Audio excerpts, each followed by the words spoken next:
जळगाव शहरात प्रतिबंधित गुटखा आणि तंबाखूजन्य पदार्थांच्या अवैध वाहतुकीविरोधात MIDC पोलिसांनी मोठी कारवाई केली असून अजिंठा चौफुली परिसरात संशयित वाहनांवर छापा टाकत पोलिसांनी तब्बल 21,81,600 रुपयाचा प्रतिबंधित गुटखा, पान मसाला आणि इतर तंबाखूजन्य पदार्थ जप्त केले आहे।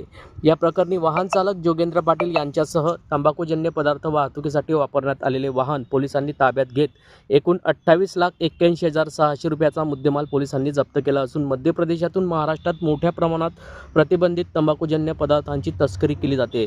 दरम्यान या कारवाईमुळे मोठे गुटखा तस्करांची रॅकेट उघडकीस येण्याची शक्यता असून पोलिसांकडून याबाबत सखोल चौकशी केली जात आहे।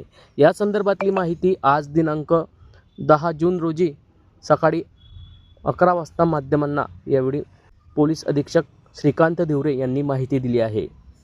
सर, MIDC हद्दीतील जे पान मसाला जप्त करण्यात आलेला आहे, एकूण किती मुद्देमाल जप्त केलेला आहे आणि किती जणांना अटक करण्यात आलेली आहे? MIDC पोलीस स्टेशनला अशी एक गोपनीय माहिती मिळाली होती की एका वाहनातून मोठ्या प्रमाणात गुटख्याची अवैधरित्या वाहतूक होत आहे। तर त्याप्रमाणे अजिंठा चौक ते इच्छादेवी या परिसरामध्ये आपण ट्रेकिंग केली असता एक बोलेरो पिकअप आपल्याला तिथे मिळाला। त्याच्यामध्ये एकूण 58 गोण्या भरलेला विमल गुटखा इल्लिगल जो ट्रान्सपोर्ट होत होता तो आपण पकडलेला आहे। त्याची किंमत साधारणतः 21 लाखाच्या वर आहे आणि 7 लाखाचा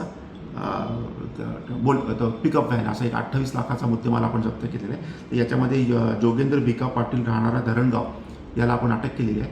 आता हा वाहन माल जो आहे हा कुठून येत होता आणि कुठे जात होता हे आज तपासामध्ये निष्पन्न होईल। या अगोदर याच्यावरती काही कुठले गुन्हे वगैरे दाखल आहेत? आता आपण त्याचं इन्व्हेस्टिगेशनमध्ये आपल्याला कळेल की याच्याबरोबर पण किती आहेत वाहनं, याच्यापूर्वी कुठं याच गुन्ह्यामध्ये अडकलं होतं का हे आपल्याला तपासामध्ये आज कळेल।